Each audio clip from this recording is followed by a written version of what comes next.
Alrighty, well, that now will bring us up to our next presentation and final presentation. And this will be about what is going on with digital selling. And frankly, how the world has changed just about everything. You watch your movies on Netflix now. You don't go to the store to buy things, you order on Amazon. And all of a sudden, we have a lot of digital technologies that are starting to accelerate the selling process. And so Matt Greenstein and Jamie Riley from the Alexander Group have been examining this question, working with clients, and I think they're going to bring some fresh thinking. Now, the point being is eventually it's going to affect jobs. And it's you would expect it will affect the role of the salesperson and consequently the compensation program. So with that, let's bring up Matt and Jamie and let them get their program underway. Gentlemen, you can take a few minutes at the end to keep going. And so with that, let me turn it over to you. I am as curious as anyone to hear about where we're going in the digital world of selling. Thanks. Thanks, David. Appreciate the introduction. Hi, everybody. For those that joined us yesterday, thank you for rejoining today. For those that weren't able to attend yesterday, my name is Jamie Riley. I'm a principal with the Alexander Group and the leader of our London office.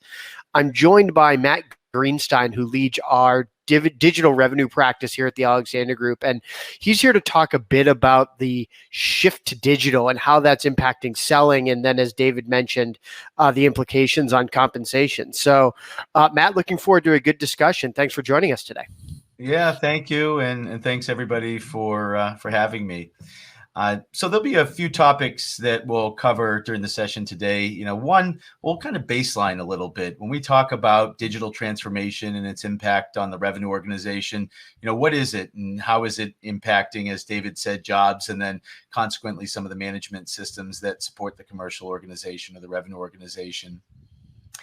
We will dive deep into what we're seeing, through our research, community events, and project work as it relates to the sales compensation program. So how are some of the principles and changes that digital bring kind of driving change in that space? And then we'll talk maybe a little bit more specifically about the things, the very tactical changes that companies are making within their programs. So let's go ahead and jump right in. So let's start with this question: what is the digital revenue organization? And so I think the last 16 months or so have given us quite a use case to kind of see it and feel it. But it didn't start 16 months ago. It has been going on for years, certainly much longer in the B2C space than it has been in B2B. And as the concept of a non-linear buyer journey or customer experience has made its way from B2C to B2B, we're seeing kind of the walk away from a linear model where marketing would go out and access opportunities and identify opportunities, create awareness, drive leads into the organization. Then it was the sales organization's responsibility to go out and convert that business, and then the service organization's responsibility to retain it and drive customer satisfaction, pull through lifetime value. As customers have changed the way that they're buying, they're accessing information in lots of different ways, they're skipping steps in the process. We see this more fluid, nonlinear approach where marketing, sales, and service are much more tightly aligned in order to engage with customers, frankly, on their terms and in spaces that customers prefer.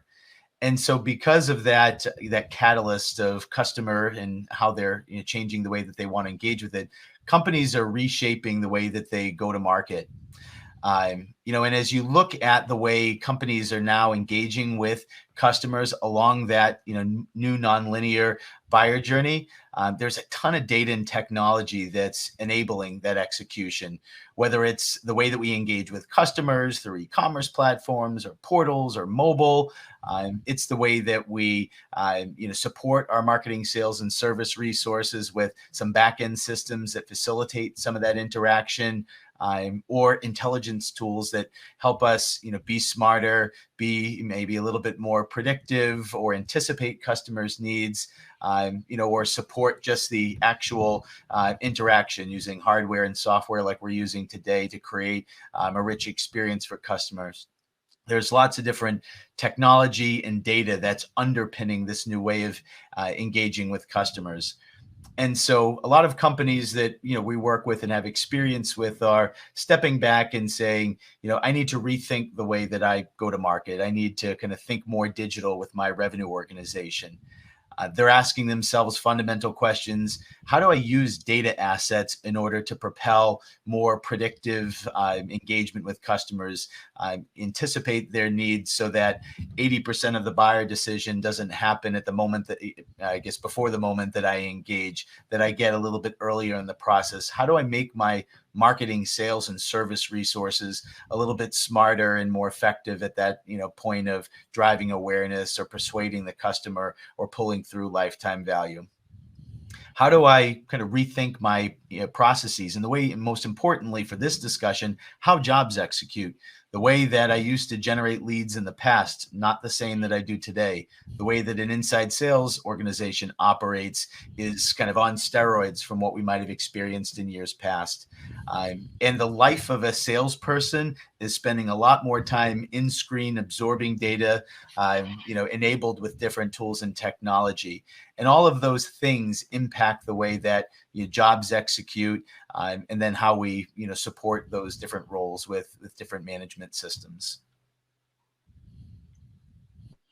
And so as we think about, the very specific pragmatic changes that companies are making, there are a few principles here. The first is, as companies are rethinking their go-to-customer model, they're starting with the customer. And that kind of gives us all the answers to what type of process changes, what type of data should we use, what type of systems and tools and technology do we use. Once we are kind of anchored to the buyer journey, we can then kind of figure out the data, figure out the process changes, figure out the systems and tools. And as it relates to sales comp, the biggest impact that we're seeing is the fundamental shift in the way that jobs execute and what we're asking them to do. And then the type of data that's available through your SPM solution, through other tools in order to motivate and reinforce strategy in the way that you want jobs executing. And so we're going to kind of go deep into the impact in jobs and how that translates to, some comp changes. All right. So let's go through a few specific examples. And so one of the things that we're observing is the way that people are engaging with customers changing, following a lot of the B2C plays. People want to emulate the Amazon experience, and they're trying to figure out how to get the most out of their data assets. When we take it to, just maybe there's some job examples that we'll go over on the right, but on the left-hand side, if I take an inside salesperson, for example, there's a lot of data that's companies are making available that can drive smarter engagement. When an inside salesperson is talking to a customer, they can have CRM information up, they can have marketing intent information up, they might even have some predictive analytics that help them execute some more data-driven plays. That same job might also execute in a very tight cadence of connected workflows. In the past, it might have been more entrepreneurial, but now I might have marketing campaigns that are effectively telling an inside salesperson what calls to make, and what to say on those calls, given what customers might have indicated, the little breadcrumbs that they might have left us along the way. And so, to execute these more, complex, these modern motions, what we're observing is marketing jobs are changing. There's a question about eligibility that comes up when we, look at a marketing role who is effectively giving, a salesperson who executes, in a, higher touch way, all of the keys, all of the insights, all of the information and the messaging that really drive the conversion. A field salesperson is engaging, virtually like this. They're also engaging in person, and those motions change, and how much time we want them kind of in screen and in data versus in front of the customer, is shifting some legacy thinking. And service, may have a bigger impact on whether, the customer buys the next thing or renews than even the salesperson. So as, these connected workflows come together, as data makes us, a lot smarter, the lines are blurring between marketing, sales, and service. And so, forces us to think a little bit differently about some legacy eligibility criteria. And just as an example there, Matt, a recent piece of our research showed, I think it was something, and correct me if I have this a little bit directionally off, about a third of the roles labeled digital marketing manager were on an at-risk sales plan.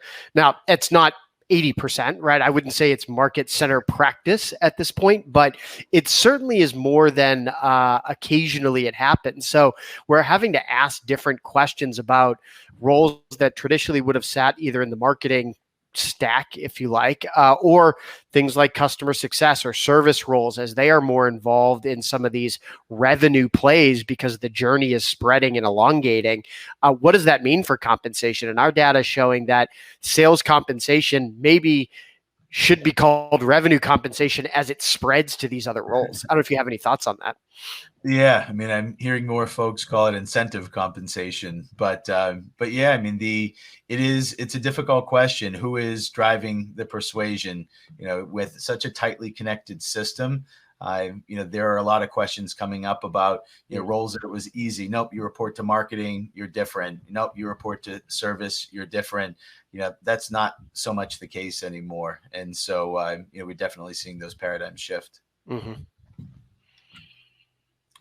So, let's maybe kind of dive into one of those, roles that, kind of sit on the bridge between marketing and sales. And so this is a sales development rep, a lead generation rep, somebody that might be, responsible for developing a relationship with a customer and nurturing. The old way that this job used to be executed is I would place outbound cold calls. So I would, make a lot of phone calls. Some people would hang up on me. Maybe I'd send some emails, but my job was to really just kind of get an appointment, get a lead. And it wasn't very sophisticated. I didn't really push the customer or stick with the customer along their journey very far. The way that companies are using this role, it's still called a sales development rep. Maybe some people put the digital in front of it, but the nature of the job and their kind of influence is changing dramatically as we add data, systems, and tools to the role.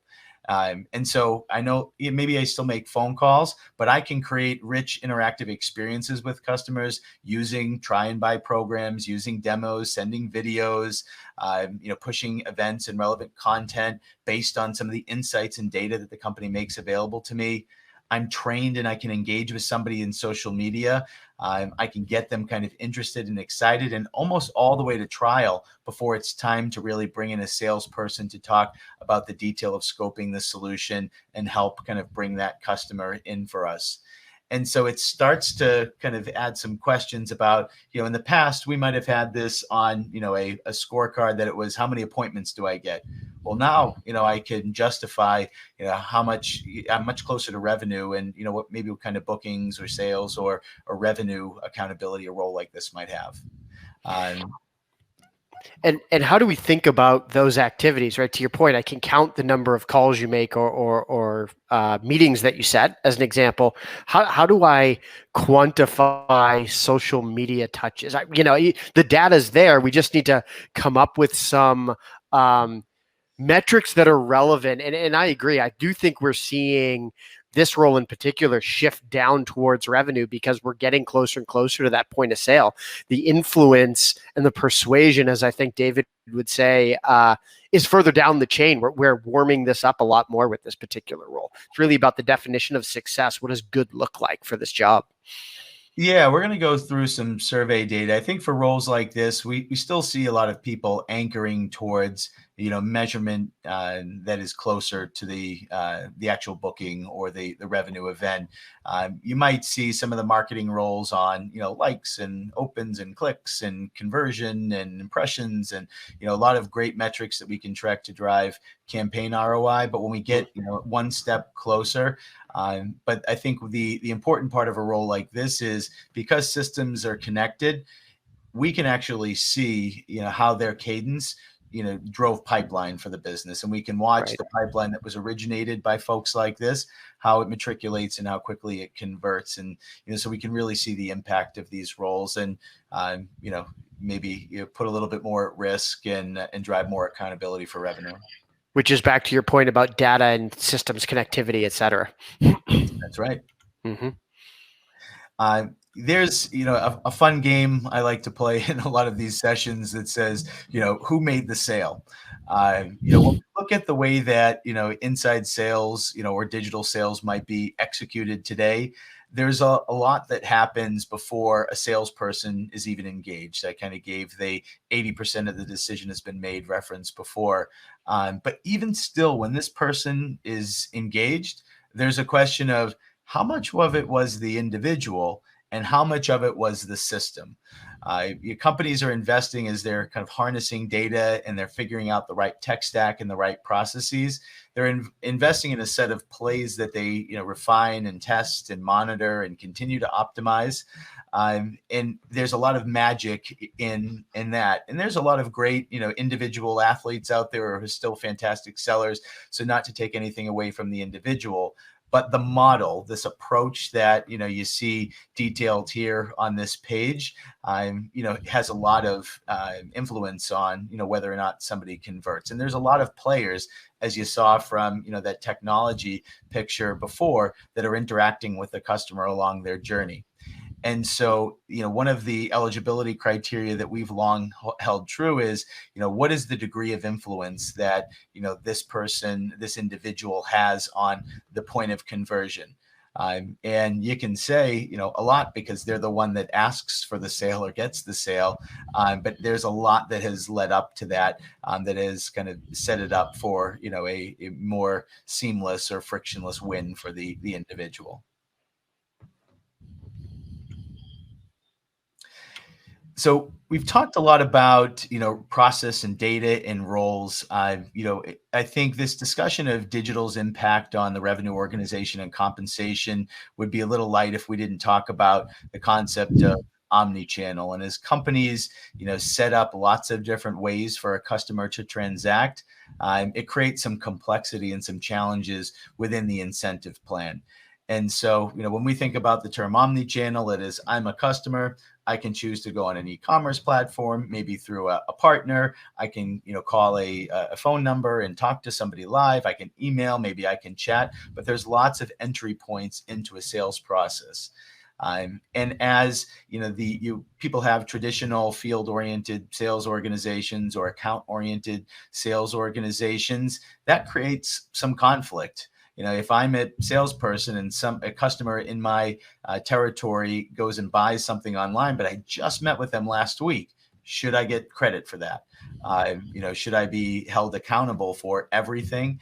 And so, it creates a lot of, principle discussions. It creates a lot of kind of governance and decision making, and some guideposts as we answer this questions. Number one, kind of understand the strategy, define each role of the node. Are they meant for really awareness? Do we really want customers to transact? Do we want salespeople to kind of motivate customer through one channel? Make sure that we understand different points of conflict, anticipate it. Don't try to kind of boil the ocean. Don't create unnecessary conflict. We might create omni-channel measures, and so giving sellers credit for things that hit their geography, knowing that there's a lot that they do in market as just one cog in that omni wheel. So, as companies are starting to open up new channels as part of digital, it's causing some looks at our programs and say, are we too restrictive with maybe some of our crediting rules, and we're short-circuiting the pure intent of this omni-channel strategy. And I think that's the conversation I often hear happening in a design context, in a comp design context, is this tension between, well, we don't want, let's call it strange behavior, where people are trying to steer a buyer to one channel or another. But at the same time, there's this fear of, well, I don't want to pay someone for something they didn't deliver to me. So, how do we square that circle? And I think, it becomes, to your point, a little bit about the prioritization. Which of those two things is more important to us? And it'll depend who you ask. Finance has a different perspective on that than perhaps the customer organization does. But also, are there things that we can do to make sure that we're all sort of rowing the boat in the same direction as well? Do you have any thoughts, Matt, on that tension between minimizing the steering to a particular channel versus giving people credit for something maybe they didn't, directly sell today? Yeah, I think those companies that are early on in their journey need to be, let's not worry about the crediting. Let's not try to be too surgical with it. And as you get further along, you can, solve and fine tune. We did some work with a company in the retail space, and they were, really trying to push their mobile application. And so they wanted customers to go in and experience, the brand, and the mobile application had a lot of features, including the ability to transact with the customer. And so, strategically, as people came into the brick and mortar facilities or locations, they wanted people to download. They wanted their, retail associates to, push the customer to download the mobile application. But the way that store managers and some of the other associates were paid was based on, the conversion and the actual turnover in the store. And so if I'm going in and a customer is, looking at things and then going, downloading a mobile application, and I don't have the systems set up that I can credit that back to that store where the download happened, the retail associates and the store managers are kind of looking the other way when reminded about the mobile application. And so when we're kind of standing up a strategy and trying to expand it, I think we've seen more success in being a little bit, flexible and, not trying to, be overly principled with, who actually drove the sale. And realizing that we're going to get smarter about it as we go. To your point about learning and building data sets and doing all these kinds of things, I think I agree with you. If you start a bit broader and say, we're going to err on the side of getting this right for our customers, and as we get smarter, we can start to do the right things when we build up some data backlog. That's where I've seen success as well. And, I want to make sure we give the group here some maybe practical ways on this topic of Omni. So some kind of tips from the trenches. Number one, one of the things that we'll do is we kind of we start to see e-commerce, for example, become a bigger part of how customers or companies want customers to transact.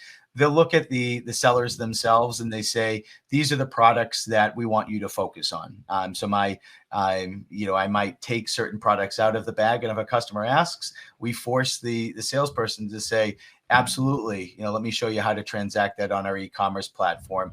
I'm here to kind of help you with, these types of solutions. It creates a little bit of friction with the customer, but also helps train the customer as to where to go to transact.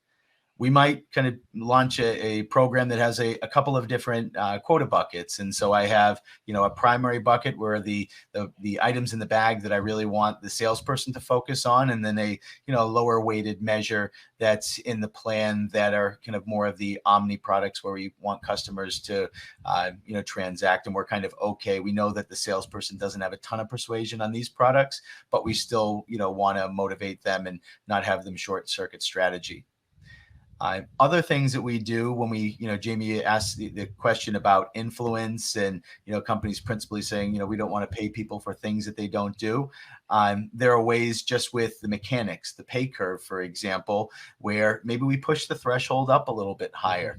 And we say, we're expecting some tailwinds to come in from, the bigger e-commerce strategy. So we're going to make, the point in which the higher rate of pay kicks in a little bit, further out, and, similarly on the excellence point as well. I mentioned the point about paying everybody, on Omni is not to, I guess, dissuade the strategy or short circuit it. Also, we see companies just inflate quotas and say, we've made this investment in pushing the omni-channel strategy, these other channels to draw customers to us. We're going to give you, credit for it. But, the company has made an investment and it's going to show up in your quota. So ways, kind of backdoors into kind of the principled point of view that we want to really, use the comp plan to drive things that the individual can control. Mm-hmm. All right. So let's maybe spend 10 or 15 minutes talking about how companies are actually making some changes to their programs. As we go through our design framework, a picture, those who have attended, probably seen over the course of the session, this is the way that the Alexander Group will approach sales compensation. And when we get into this question of, digital. What does it mean to the program? There are kind of a few points that really stand out. Number one, it's this, principled set of discussions about align to strategy and the job. There's a lot of changes to the job and what we want people to do. And so as we approach, projects similar to the bow tie model that we saw up front, there's an exercise to just get alignment on what do we want roles to do? What does great look like? And how are jobs changing in light of the application of data, process, systems, and tools? The next big area is eligibility. Those questions about who should be on the program. Those are a lot of the discussions that we're having, during our project work is, looking at those marketing roles, looking at those service roles who have revenue responsibility today, and should they be on, more of an at-risk program? Even if there are on a corporate bonus program, should we look at the individual component and make that individual component look and feel more like a sales incentive plan to kind of serve as a gate into, more of an explicit accountability? The second area, the third area that we're seeing a lot of impact are just in the measures themselves. So making, changes to the short list of measures. It used to be, can we, track everything? Well, we can now track a lot more than we used to. And we actually can see the correlation between things that were used to be a little bit further away from the booking event. We can see the direct, causal relationship of performance of those measures into an actual booking event. And because of the data and stability and some of the changes to jobs, we're seeing, a bigger list of metrics making that short list. So on the point of eligibility, there a lot of these legacy paradigms that for a long time we've held true. It's the eligibility is about the degree of contact with the customer, the degree of persuasion, quantifiable objectives, high level of process involvement. Think back to the conversation about some of those marketing roles, the SDR jobs. It's a much tighter, connected system. There's a lot of great stable data available. If we were to use these same questions, we might have, everybody in the marketing, sales, and service organization on the incentive plan. So, we have to start challenging the bounds a little bit. We don't want to go kind of crazy and, too wide with it. But we've got to take a step back, as we embark on our design activities and say, where are the walls? Where does this start and stop? Let's get, let's think about digital impact, where we are in our journey, our degree of measurability, the roles individuals play as part of that system, and rethink some of the rules that we once held very, close to our hearts.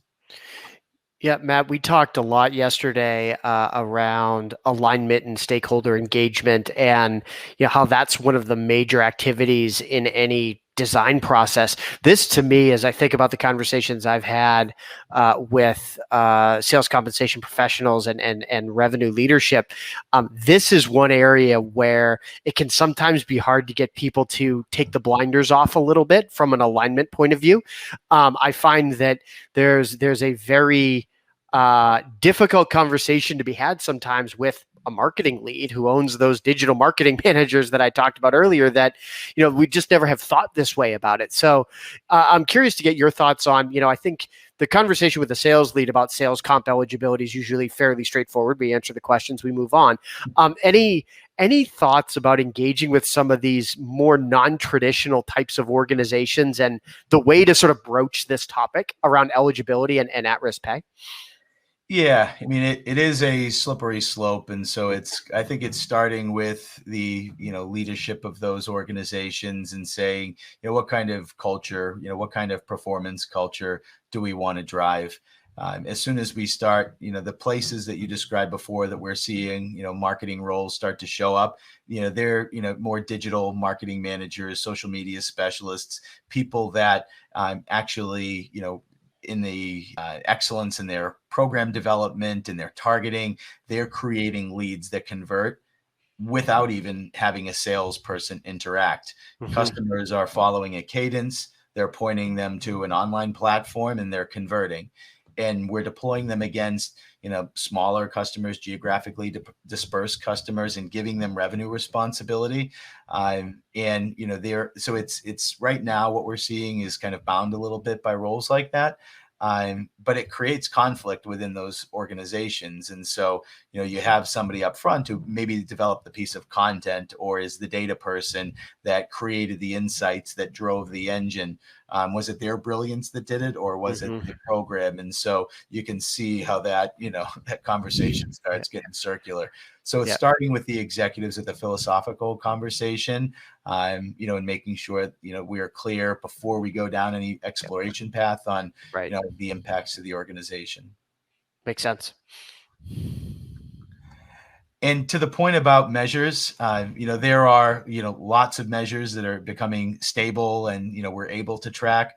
You'll see from some survey data here, I'll show just a page or two, that, more of the measures on the right-hand side that are, closer to the point of somebody making a decision or converting, or adding to the list. But we are kind of seeing the list of metrics, tracked, and the data that we're collecting and curating expanding. And the short list, which used to be maybe kind of revenue, bookings, and different cuts of that, expand to, some of the metrics that you see on the right-hand side. And so some recent AGI survey data, one of the interesting observations was the use of pre-bookings incentives is growing more than, we've ever seen. And so you're starting to see, those lead generation reps, those business development reps in particular, start to get paid on measures, that are, slightly more, ahead of a bookings event, and they're kind of indicative of a soon to be close. And because, we're starting to bring them closer, it's a much more tightly connected process. The job is, much richer in the way that it's executing. Companies are starting to take those jobs that were once ineligible, and putting them on the incentive plan. And I think we're going to see, crystal ball gazing a little bit here, Matt, but I think we're going to see this list continue to expand in terms of the number of roles that are on here. So this slide will get taller, if that makes any sense. And we're going to see a shift here where that percent is going to change and more companies are going to be using them too, I think. A little crystal ball gazing, but that wouldn't be surprising to me. Would that be surprising to you? No, I think you're going to start seeing more prevalence of practice of some of those downstream marketing jobs in particular. There are going to be customer success, and customer success is kind of there already, but service-oriented jobs and technical support jobs in the service organization who can take a conversation, issue a quote and book right there. And I think the matriculation is going to be, we're going to have performance management systems and corporate bonus programs that are going to start kind of bringing these metrics into how people are in the individual component, or, how their career path or their individual performance in a job is measured. And as we start, seeing more of the uptick and getting the behaviors, there's going to be this question, that many will face. So I don't think it's too far out, but I do think it's going to follow, a bit of that path. Makes sense, yeah. And the type of measures that you're seeing, for those that do use them, are the ones that are closer to the pipeline. And so, if I can get a quality conversation, that leads to an opportunity, if I have a lead that is scored and qualified much greater than, it might have in the past, it's not just getting somebody to say, yeah, I'll take a call. That's not a lead. It's somebody that downloads something, opens something, attends an event, expresses explicit interest. Once I can nurture somebody down that path, that's a much more qualified lead. And certainly the items that are, making it past that gate and become real opportunities that show up in the funnel. And, just to make sure that we're being judicious with our, the findings here, the things that we're talking about are those trackable metrics that are correlated with a close. We're not, talking about activities, and though we can kind of track a lot of, things that can be manually maybe manipulated or are behavioral, effectively what we pay the base salary of a job for. not a ton of companies kind of using the incentive program for those. It's these new highly correlated, metrics that are showing up. So just want to make sure that we, we're responsible there. And so, as we gear up to close here in the next couple of minutes, one of the things over the course of many years of designing comp plans that I've heard plan administrators say is, I hate scorecards. I want commission or goal-based bonus programs that drive performance. They're easier to administer in a Vericent or whatever your SPM solution is. And that was kind of a hill many were willing to die on. That's changing. And so, the use of, really well, structured and stable scorecards, in particular for those jobs that are on the edges, maybe not so much for, your primary sales roles, but those roles that are kind of pre-booking, those roles that are in the service organization that have the ability to drive rich experiences and actually drive a ton of influence on expansion and renewal. They're showing up, with scorecards, and we've got, an example here from a post-sales customer success role. So, SPM solutions are, will facilitate these, and so we're seeing minds kind of opened up a little bit and, more commonplace use of frameworks like this. And it can be a good way, I think, of bringing people along. It looks and feels a little bit more like a corporate bonus and less like a straight sort of sales plan, if you like. But also, it's sort of inherently capped when you think about things like step bonus tables and those kinds of things. So it's, it can be a nice way to start to think in the world of at-risk variable comp without going to a pay curve and sort of going the full bore right away. Sort of a halfway approach. Yeah, absolutely. And, frameworks like this can be tested before you even, think about adding them into the incentive plan. We can start, testing and stabilizing this and, just making it part of the performance management program or tying it to an annual bonus or something outside of, your sales incentive plan. So lots of applications. All right. Well, I just see a question come up from Sean. So the question says, what are some good reasons an org would choose to incent based on pre-bookings metrics rather than team-based sales results?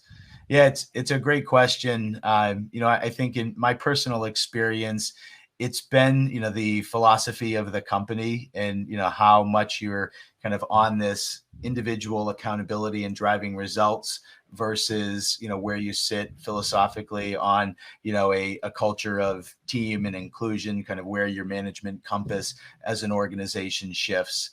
And so the answer used to be that I can't track it, so I'm going to level up and go to team. We're seeing that kind of, be less of the issue from all of the things that I've, described. And it's more kind of where your management compass takes you. Jamie, what do you think about that question? Yeah, I'm going to agree with your last point, specifically around I went to team when I couldn't do anything else. I think it's worth revisiting if you're on a team bonus. Why is that? Is it truly a team selling environment? Great. Team bonus is the right way to think about that. If it was because it was as close as we could get, to your point, the data and the systems have improved enormously, and we may be able to get a layer down where we simply couldn't before. So it really depends on why we're on a team bonus, I think. Well, great. Thanks so much for the question, Sean. So we'll kind of wrap up here before we go to the broader Q&A. I'll leave you maybe with a couple of points here. One, you understand where your company is on their, digital transformation. There's probably some questions that we need to ask. It's certainly, changing the way companies engage and go to market, and will have some downstream impacts, on programs like compensation. And as you kind of understand where you are and start to anticipate some of those changes, be prepared for kind of the mind to be bent a little bit and those legacy paradigms to be shifted. And when you kind of look tactically into gearing the plan for, next year's strategy execution and motivating jobs, look to measures, look to, mechanics if you're in an omni-channel world as some specific places that you'll likely need to make some updates. So with that, I think we'll go back to David. But thanks for everybody, allowing us to spend some time. Thanks, Matt. Yes, thank you, gentlemen. It's such an interesting subject. I hear you guys discussing how the nature of the customer contact is changing, and that is basically changing and what's really interesting is that it starts off with there's a group over in marketing that doing something digital, but all of a sudden, the revenue leaders are starting to say, wait a minute, this is a connected whole, and you just can't have a bunch of people generating social media content and not interacting. I mean, there's an interaction point that's taking place. There's a trade-off point. And we're getting closer to an execution excellence model as opposed to cowboys and cowgirls going to chase sales leads. And that may be changing the nature of the jobs. And you guys do go through that job doorway and say, wait a second, that's changing the nature of the job. But remember, I think your point is, do we really need sales comp at all? It's not a biological imperative that everybody be on sales compensation. So it might be that these execution excellence roles may be measured with a scorecard, but heck, if we don't need it, why do we even put them on an incentive program? So that was, by the way, I'm going to give you a chance to answer that point. Go ahead, Matt. Why not? Why put them on an incentive program? When I shake the magic 8-ball, it says, come back in 50 years. And I still don't want to take anything away from, in particular, that salesperson with, the skills and the capability to get the customer to make that decision. Yeah. But yeah, I mean, there's a lot of the CRO job, has kind of brought marketing, sales, and service together. Much more influence on execution excellence, but still a lot of value in the incentive program. Well, listen, I'm telling everybody, listen, pay attention. It's just not a little marketing thing that's happening with this digital. It is literally changing how companies are going to be going to market. And no, we don't need to lead it here if we're sales comp people, but we sure need to pay super attention to it. So as they start to emerge. So I want to open it up for a Q&A. Folks, please give us some questions. You can actually direct them to a specific person over in the comments section. So if you have a question for Misha, if you have a question for Andrew, you can just say, Andy, what about this? And of course, if you want to ask a question to Jamie or Matthew. So as we start to think about that a little bit, so Andy, let me ask you a question that Open Symmetry is seeing and then Misha, I'd like you to answer that question too. Basically, what we just heard from our digital folks is that maybe some of the jobs in the marketing area are going to become available for incentive compensation. And it might be a team measure, it might be an individual measure, it might be on activities. What are you seeing with your clients in that space? We've lost you, Andy. Then I might take it. Oh, okay, you take it. Go ahead, Andy.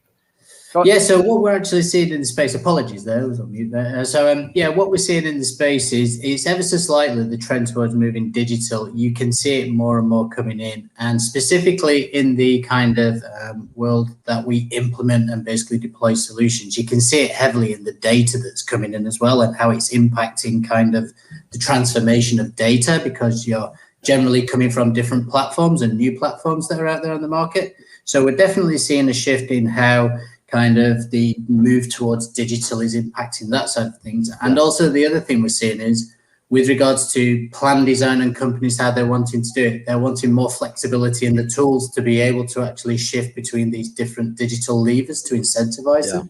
So we're definitely seeing the need to have more flexible data and more flexible plans. That's great. We're going to get a question up in a second, but I'm going to let Misha answer that question too. So are you seeing a change because of digital engagement with customers, e-commerce, outreach, social media, all of that activity? Are you seeing a request for those upfront people to be participating in incentive programs? Misha? Yeah, well, actually, I think what we already see, and we have added 2 new categories of SIP, what we call Sales Incentive Plan participants, to our plans this year, which were the technical support people. but also customer care, which also have Customer a care. role to play in selling Yeah. through back office, digital support. And basically we said, because together with our sales rep, they really have to join forces and they really have to collaborate intensively to make the sales into a success. Yeah. So that's why, after long discussions, we decided to add these people, though with a special plan. We add these people to the sales comp program. Yep. And next discussion will certainly come up as well, which is more of the people in the digital or the marketing space, which we are really the more marketing kind of roles. But so far we said, well, primary criteria for us to put people on the plan is that there is a customer connection, a direct one, either digital or face-to-face or via the camera or what have you. So inside sales, customer care, but also technical support people are currently already on our plans with special programs. They're very good. So that very much supports what Matt and Jamie said, is that we're seeing this question being asked, where is the influence? Where is the contact? I do always hold back and say, do we really need an incentive program? But there's a certain sense of fairness about this. I want to bring up a question from Sean. This is to Jamie and to Matt. And it goes follow up to my Q&A. So I'm going to read that out to you guys. Follow up to my question. How do you account for the possibility of overpaying based on pre-booking metrics when sales results are lower than desired? In other words, we get all this input data, put all these leads into the pipeline, send them over to sales, but they don't materialize, and we paid some money out to these wonderful people in marketing. Matt, why don't you take a shot at that? Yeah, sure. There's a series of different tactics that steer you towards, one, jobs that tend to be on pre-bookings oriented measures will have, lower weight and they'll have lower pay at risk. And so their pay mix will be, more oriented towards base salary. So the absolute amount, might be different. If you've got, you want to start to put pre-booking oriented measures into the core comp plan of, a primary quota carrying rep, it might be a lower weighted measure. It might be some kind of multiplier or add on to the plan. But even mechanically for those measures, if I were to have a revenue oriented measure, a bookings oriented measure, and a pre-booking, I'm not going to have the same level of upside, for example, in that pre-booking oriented measure. I might actually, cap something like that so that I, motivate the right type of behaviors, but don't allow people to shop the plan. Yeah, I'm going to let Jamie answer the question. Jamie, I'm going to put a little bit more drama into it. I'm the VP of sales. I'm seeing these people over in marketing that are doing, click this and, lead that. And you know what? That comes over and it's junk. And I can't close it, and yet getting incentives. What's going on, Jamie? So what's your answer to that? So I think there's a couple of things there. One is we've got the classic MQL, SQL divide problem. It sounds like. Define that for people. So marketing qualified lead becoming a sales qualified lead, and the definitions there, it's actually a really common sort of gap area. And what do we mean? That actually comes back to a lead scoring question, which is a little bit outside of comp in my mind. Are we paying people on accepted leads, as an example? Mm-hmm. And then I think the second piece in my mind is really about if we think about this at a system level, the number of people that are sitting over in that marketing organization that are probably on a plan like this is not generally, from my experience, a super large team. So really thinking about the way that we're investing those dollars on a few individuals versus the value that they can push through the pipe. There is a little bit of risk there, a little bit of exposure to Sean's question, but I think from my perspective, it's manageable because the activities are so critical. Yeah, I'm going to add one a caveat. That might be a link design that actually said that there needed to be some actual revenue after this was all said and done. And maybe there's some type of modifier on that. I have a parallel question, and then we're going to come back to a question about leadership. I want to bring up the question on Rosita. She's asking, when tracking data results from the Omni-channel is very manual, and particularly in maybe her case, besides a team performance measure, what other suggestions are there? Yeah. Go ahead, Matt. Yeah, I think there's, I'll probably go back to some of the tactics from the prior pages, but the environment that we'll see, folks that try to get it very precise is, going back and tracing the breadcrumbs and putting, all of the beans in the right containers. And so I appreciate the challenge there that's manually. There are, I think a realm of different, crediting rules where some we just turn it off. We say, if it's transacted through here, we're going to be very draconian about it, and we're not going to credit it. So as opposed to looking at individual deals, we just shut off different nodes of the omni-channel strategy, for crediting for incentive purposes. The other side of it is using some of the tactics that we described, where we're just going to anticipate that, people are going to have a tailwind. So we're going to increase quotas by that. And you can see it in what transacts through those channels. And so, leveraging some of those either curve tactics or quota tactics of, placing everything in the right places. Great. Okay, that was a great response. So, Misha, I have a question. I have a question coming up for you to answer. I'm curious about how your company does it. This is from Claudia Lobo. David, do you think sales leadership strategy people should be part of the sales incentive plan? So, I'm not asking you to reveal your company's deepest secrets, but how far does the sales incentive plan go up in your organization? It goes high up until executive level. So only our executives in the company are not in the sales incentive plan. But any sales leader not being an executive, which has a bigger business purpose, is on the sales plan. Okay. Organization. Andy, what's your experience having looked at a lot of different plans? What do companies do you think normally do, or do they have a decision tree that they go through to make that decision?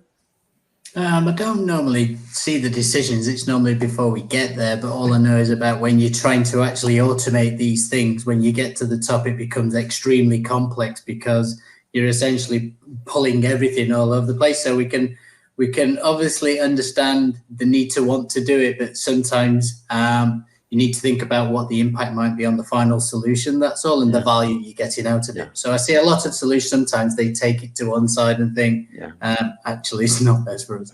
So, Jamie, do you have a philosophy position? I come to you, and the VP of sales has said, or the senior revenue officer says, I want to be on a sales incentive plan. What's your answer to the total rewards manager when that's presented to you? Yeah, I'll actually echo what Misha was saying, that sales leaders belong on sales plans. Business leaders, P&L leaders, people that are sort of general managers belong more on a corporate plan. So if your job is the revenue piece of the P&L, or managing people that do that directly, that's the philosophy position I would take. And the question is, where does that divide happen in your company between sort of sales leader versus general manager or business leader? Yeah. And Matt, do you have a position on it? Yeah, I think I agree. I think it'd be very atypical to see anybody lower than kind of the top sales leader, a CRO, off of an incentive plan. All right. Well, okay. Well, that provided us with some great responses. And what I want to do is thank the panel for contributing and sticking around, Misha and Andy. And your presentation was very informative. Matt and Jamie, you're looking at the future. You're giving us eyes to see what we could be expecting.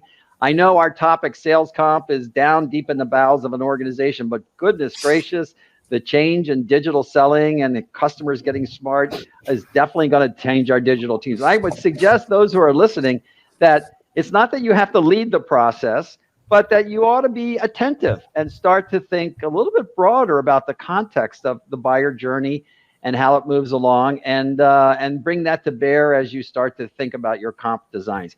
And then, of course, my great thanks to our vendors such as Open Symmetry. You could see how getting somebody helping you through the landmines to get your program designed and implemented in a very quick order. Gee, that's really what consultants are for. I think Misha said we needed hands and arms and legs, and really you needed a scout to help you do that.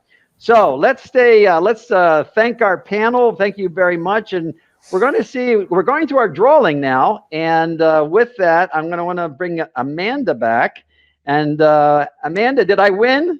You didn't win. You wouldn't be allowed to win, David. I'm Okay, afraid. all right. I'm sorry. But I have got a list of really lucky winners here, actually, and in no order. Beacom were the company who was offering the fabulous Sonos speaker, and Lisbeth Mays from the UCB group, she won that. Well done, Lisbeth. Beacom will be in touch with you. Open Symmetry, oh yes, they had the very hefty £275 Amazon gift card. What would I do with that? Yes. And that's won by Matt Simper from IHS Market. And then Varison offered 5 prizes, and they have awarded 5 Amazon gift vouchers of £100 each. And they are going to, I think Rosita just asked a question, actually. Rosita Lashu from ADP. Oh, good for her. Yeah. That's good. Paul Bartlett from Computer Share. Bettina Karma from FizServe. Helen Rendos from Waters Kluwer. And, oh, Matthew's won again. Matthew Simper from IHS Market. Well, congratulations, Matthew. Okay, very good. Matthew goes home heavy-handed. I know.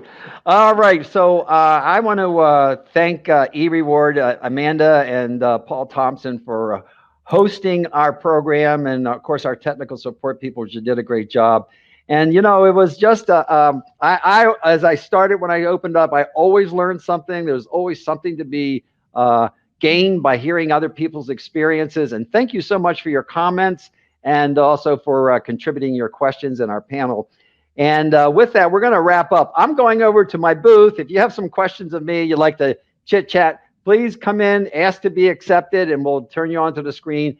And if there's somebody there, we'll be glad to have a conversation. Thank you to all of the folks who attended, and thank you so much to our presenters. It was a great program. Very much enjoyed being part of it. Thank you, Amanda. Thank you all. Bye-bye. Bye.